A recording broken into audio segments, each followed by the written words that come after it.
Salve, salve, saladeiros! Sejam bem-vindos a mais uma resoluçãozinha aqui do Salada Atômica. Se você não é inscrito no canal, não se esqueça de se inscrever e ativar o sininho para o YouTube te avisar toda vez que sair um vídeo novo. A gente ama o YouTube, né? Então a gente deixa as notificações ativadas, principalmente quando a gente está estudando para receber essas maravilhas, esses nossos momentos semanais incríveis aqui que a gente tem de estudo, de prática, de conhecimento, de compartilhamento, eu não sei mais. Enfim, vamos lá! Sem mais delongas, hoje a gente vai trabalhar a questão de número 5 do exame específico da UERJ de 2024. E bora lá para o enunciado.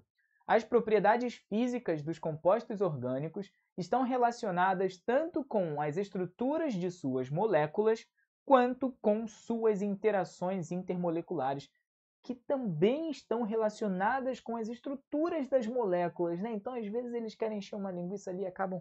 Né? Com base nesse princípio, considere as seguintes temperaturas de ebulição sob pressão atmosférica dos 3 isômeros planos de fórmula molecular C5H12. Algum vizinho está usando uma furadeira aqui agora, nesse exato momento? Poxa, vizinhança! Ajuda a gente. Bom, vamos ver se a furadeira sair, eu gravo de novo. Se não sair, a gente vai ficar aqui, porque somos naturais, não é verdade? Tudo aqui acontece, isso aqui é quase que ao vivo. Olha só, a vida, ela acontece dessa maneira, galera. Então, não tem para onde correr. A vida não é linear, não é um processo linear, então a gente precisa entender isso e acolher todos os momentos da vida. Momentos felizes, momentos tristes, momentos onde os vídeos saem legais, momentos onde aparece uma furadeira, às vezes um galo cantando, não tem problema. Então, bora lá, olha só. A fórmula estrutural, a fórmula molecular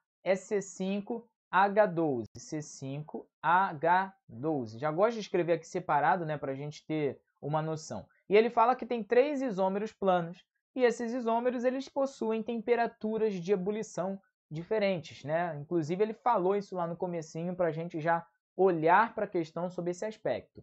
Ele coloca ali as temperaturas de ebulição, há uma diferença muito grande, né, entre elas, do ponto de vista percentual, né, quase que mais do que o dobro e o triplo, né, no segundo caso. Então, vamos considerar aí variações bem grandes. Aí ele pede o seguinte, agora vamos aos pedidos, ó.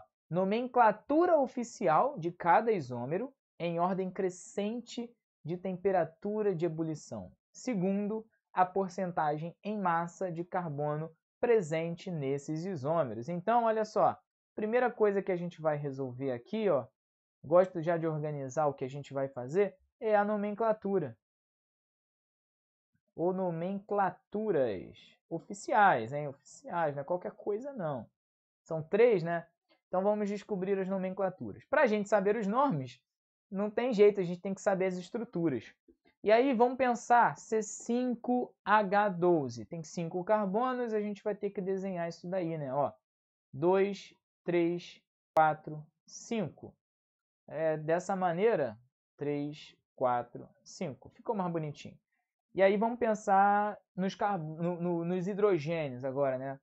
Aqui 3 hidrogênios, aqui 2, então 5, 6, 7, 8, 9, 10, 11, 12. Ok, esse é um isômero. Pode ser esse cara aí. Vamos já nomear esse cara aqui, né?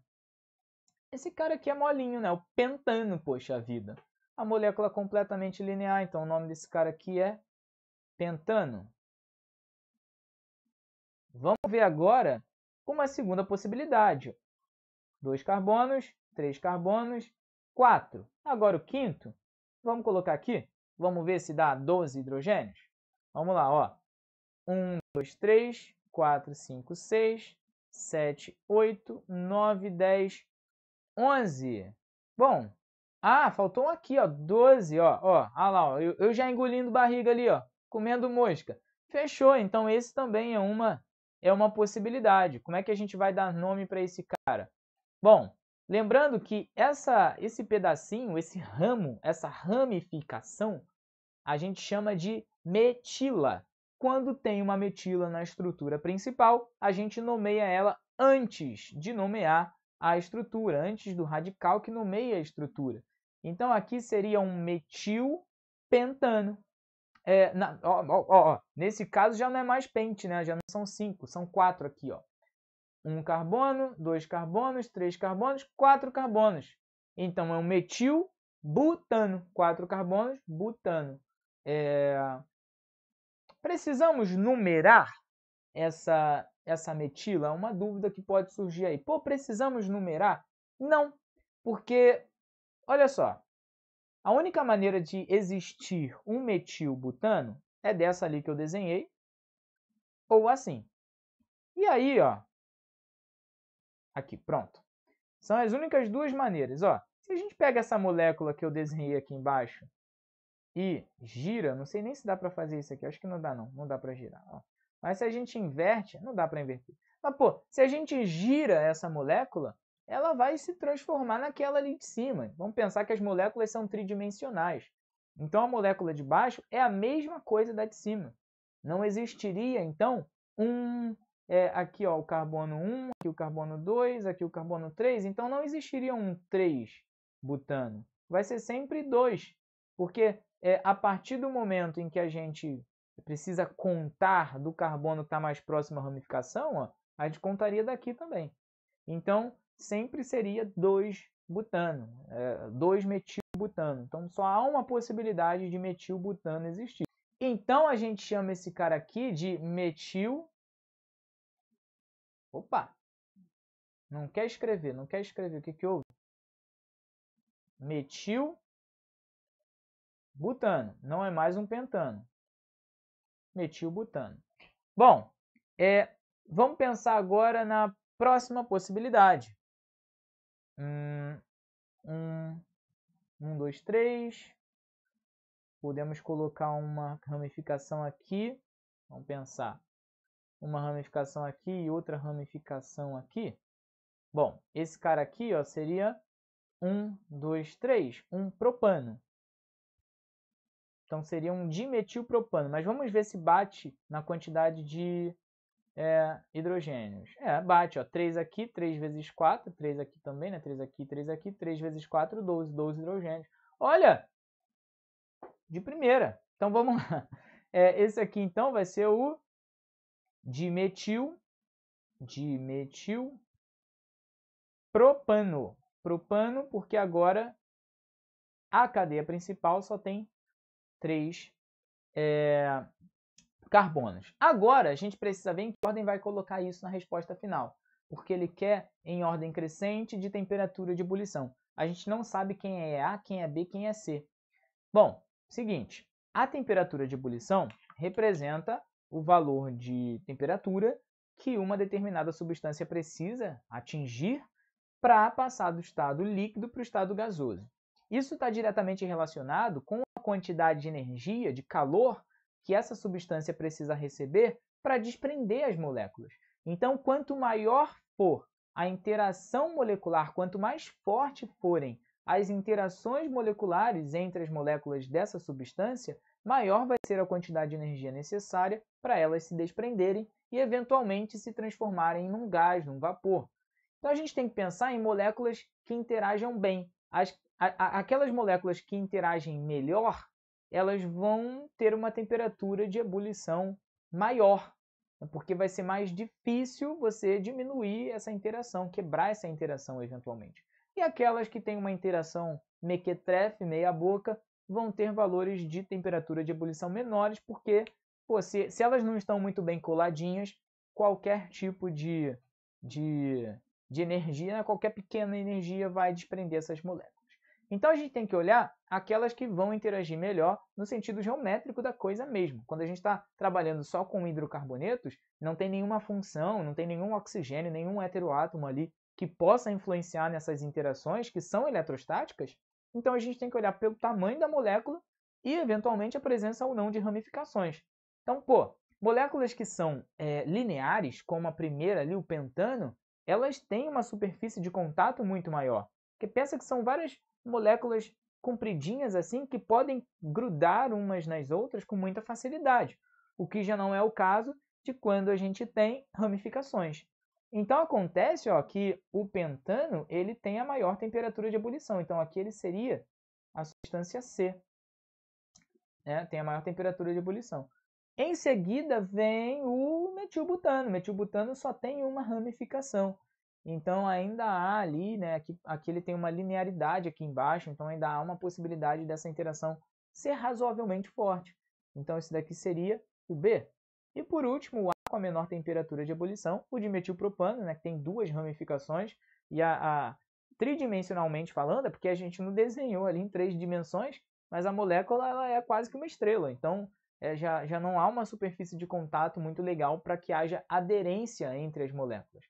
Então esse é o cara que fica por último. Como ele quer os nomes, então a nossa resposta aqui, ó, vai ser o seguinte. Primeiro, a gente vai colocar a substância A, que é o dimetil. Vamos subir um pouquinho aqui para vocês enxergarem. Dimetilpropano. Depois, vou botar aqui ponto vírgula. Depois vamos colocar o metilbutano.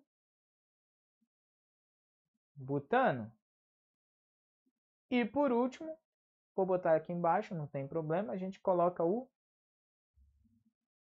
pentano. Tudo em minúsculo, tá, pessoal? Eu tenho um péssimo hábito de escrever qualquer coisa. É uma coisa mais estética minha, né? Eu coloco sempre as primeiras letras, às vezes maiúsculas, mas nomenclatura orgânica e o PAC tem que ser minúsculo. A gente tem que tomar cuidado com isso também. Não coloca a letra maiúscula. Bom, segunda coisa que ele pede é a porcentagem massa do carbono. Então, a gente tem que olhar o carbono na molécula e ver em termos de massa o quanto é carbono. Isso é bem tranquilo, gente. Porque é o seguinte, a gente vai considerar que a massa daquela molécula é 100% da molécula. Então, toda a massa da molécula é 100%. E a massa referente ao que é carbono vai ser esse valor X que a gente vai encontrar de porcentagem. Então, aqui ó, vamos calcular a porcentagem, um pouquinho mais aqui, para ficar legal para vocês. Porcentagem, ou vamos botar mais fácil aqui, ó, em massa do carbono. Porcentagem em massa do carbono. A molécula é C5, né? C5, estou errado? Não, C5H12. Eu já vou esquecendo as coisas aqui, legal. Então, a massa molecular vai ser 12 vezes 5, que é a massa do carbono, são 5 carbonos ali, mais 12 mesmo, porque seria 12 vezes 1, a massa molar do hidrogênio é 1, são 12 hidrogênios, então 12 vezes 1. 5 aqui, 50, 60, 72. Então, 72 gramas por mol. Isso é 100% da molécula. Quanto da molécula é carbono em termos de massa? Esse pedaço aqui, ó, que a gente calculou que é 60. 60 gramas. 60 gramas por mol representa carbono. Então, aqui fica bem fácil, ó, porque 72 gramas representa 100% da molécula. E 60 gramas vai representar um valor X dessa molécula. Essa conta eu já adiantei aqui na calculadora, porque ela é uma continha um pouco chata. Esse valor X que a gente vai encontrar é 83... Eu fiz, mas eu não anotei em lugar nenhum. Mas é isso mesmo, 83,33% de carbono nessa molécula. E aí a gente fecha o segundo comando da questão. Eu gosto sempre de ler o enunciado depois, mesmo quando você conclui, tá? Eu falo isso para a galera que faz o vestibular da UERJ. Mesmo que você conclua a questão, dá uma olhadinha no enunciado se você não perdeu nada. Eu falo isso porque eu conheço experiências de uma galera que esquece de olhar um comando ou outro da questão. E como eu falei, as questões da UERJ, já falei isso algumas vezes, talvez em alguns outros vídeos aqui, as questões da UERJ trabalham conceitos diferentes num mesmo enunciado. Então, pô, ele pediu aqui nomenclatura e pediu porcentagem em massa, são coisas diferentes, mas, está falando da mesma molécula, mas são abordagens diferentes, assuntos diferentes, né? Às vezes a gente trabalha muito a disciplina com temas, em caixinhas. É legal resolver essas questões para perceber que não necessariamente elas têm um tema só. É uma única questão que está falando sobre um monte de coisas ali e ela está buscando conhecimento diverso nosso sobre a química. Então é legal a gente conectar, que é um conhecimento que é cumulativo, não tem jeito. Se você não sabe o que é um átomo, você vai até fazer uma conta ou outra, mas você não vai entender o significado daquilo. E aprender é entender o significado do conceito que a gente está assimilando, né? Não é deixar ele passar.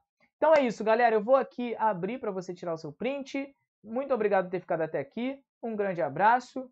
Fique na paz, bons estudos. Não se esqueça de inscrever no canal e ativar o sininho e deixar o like nesse vídeo. Beijão para você. Eu acho que eu nunca dei um beijo aqui no vídeo. Mas um grande abraço para você que está aí. Fica na paz. Valeu. Fui. O print.